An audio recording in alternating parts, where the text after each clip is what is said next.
everyone, welcome back to my channel. I wanted to make this video because apparently the 17th of January, which would have been yesterday, is Ditch Your Resolutions Day. So I thought it'd be nice to share some tips on how to stick with your goals. So before I begin, I want you to just take a deep breath and sit with yourself. Reflect on what kind of year this has been for you. For some people, I know it's actually been a really good year. If you've had a good year, don't feel bad to own it.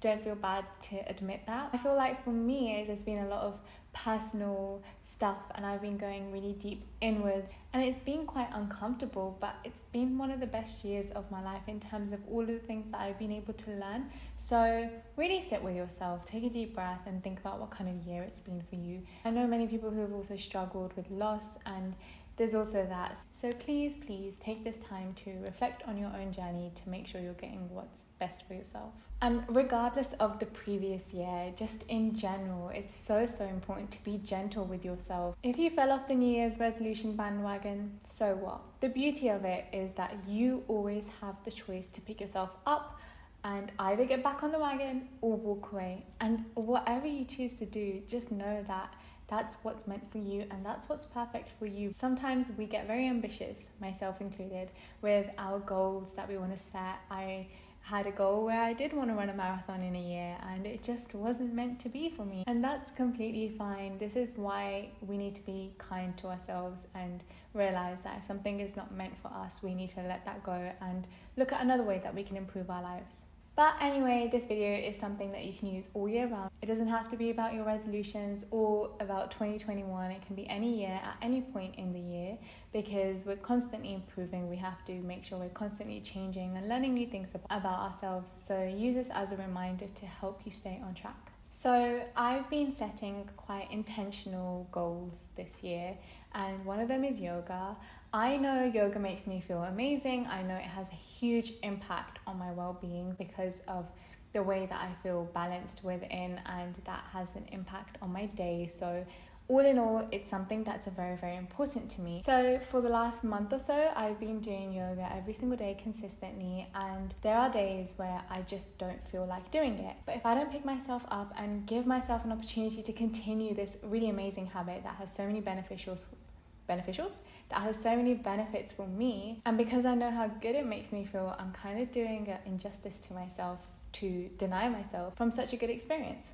So my number one tip is to get yourself an accountability partner. I'm doing a yoga challenge with my friend and we send each other videos or pictures of our yoga routine that we're doing, just so we remember that we're not only proving it to ourselves, but we have somebody else to also show who can, cheer us on and help support us on this journey as well. So having somebody else in your life to hold you accountable is really good, because the pressure is not only on you, but it's just the thought that somebody else is also involved in this journey with you. So it's a bit harder to just give up and skip it. Next thing is, if you find that you're not sticking to your goals, maybe it's time that you reevaluate. Maybe you did give yourself too much to start off with and you want to achieve 10 things in just the month of January, and you might be starting to realize how difficult that is to maintain. So just give them a rethink. It doesn't mean you don't focus on those goals. It means just start by focusing on one of them, or start by reducing the quality of it. Instead of saying you want to run a marathon this year, maybe start with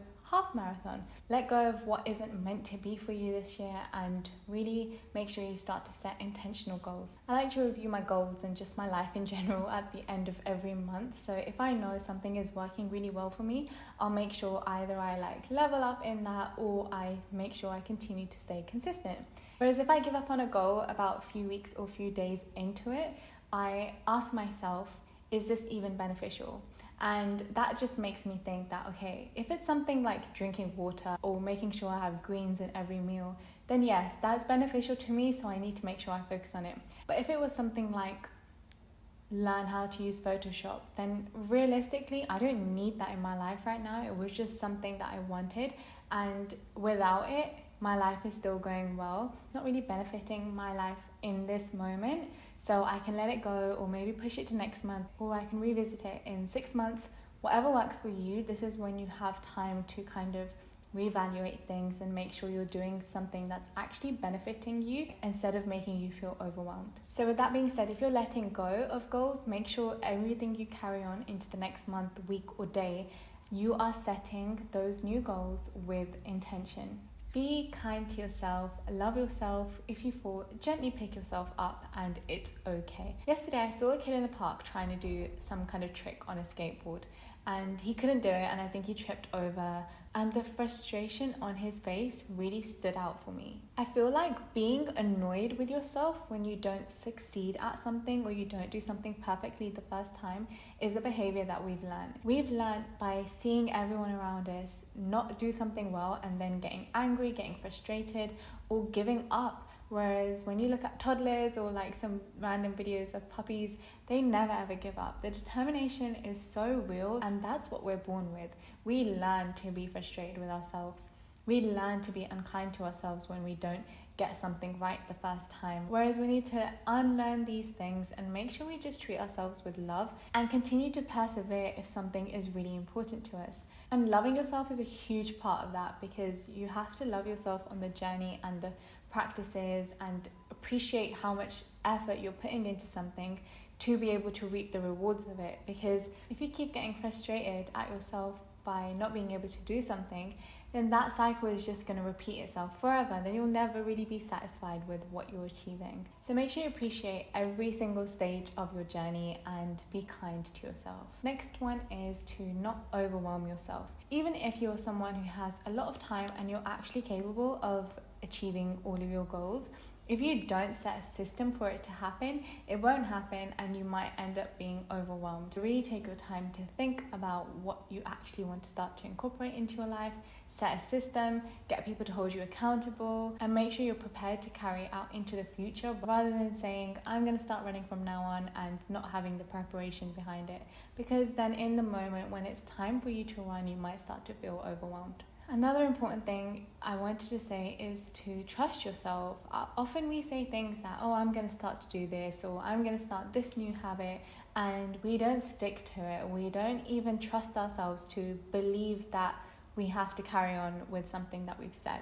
I hope that makes sense. So if I was to say I'm going to start running from now on, and tomorrow I'm just like, maybe I'll start tomorrow, maybe I'll start next week, there's a part in my brain that's telling me, yeah, right, you're not going to do it. So I'm not even going to bother trying to make your body move and put on your trainers and go for a run. The more we tell ourselves unbelievable things, the less likely it is to happen. So a few things you can do to start to build that trust with yourself and have a bit more faith in yourself is to make sure the goal that you want is something very, very, very small and achievable. And if you can do the basic habit, then you should continue to add. So if you want to start running, start off with a 10-minute walk. If you're able to do a 10-minute walk consistently for a week, then start running. And this way you're taking it a step at a time, which is going to make it much more easier to be a long-term habit rather than something that you just want to focus on for the month of January. Another example is if you want to start drinking more water, instead of adding a whole liter of water and giving yourself the expectation to drink that, start by adding 2 extra cups of water in your day, maybe after you brush your teeth and before you go to sleep. That way you're slowly just getting your body used to a new way of living. Another thing I want to talk about is recognizing what's actually stopping you from achieving that goal. Is it because you have physical discomfort that you are not able to move your body in the way that you might want to? Then you might want to rethink your goals and maybe lower the expectation on yourself. Or are you actually being too lazy to wake up and do the things that you need to achieve those goals? Also, if you're finding it hard and stressful, then you don't want to be in that situation. Simplify your goal even more, simplify the steps, take your time and slow it down. Remember to make the basic habits consistent before you add and make it more complicated. As much as I've mentioned letting go of goals that are not meant for you, it's also important to sit with yourself and find out when you're actually being lazy, or if you know you can push yourself, you should push yourself, and only you're going to know that. And that's all for this video. I'm sending you guys so much love and support on all of your goals. Remember, being kind to yourself and prioritizing yourself is always the most important. You know what's best for you, so take what you need from this video. If it's taking a break and being easier on yourself, then take that. If it's a bit of motivation to get up and try harder tomorrow, then take that. And make sure you share this video with anyone who you think might be going through something similar and might benefit from things that I've said. So thank you so much for joining me today, and I will see you in the next one. Bye.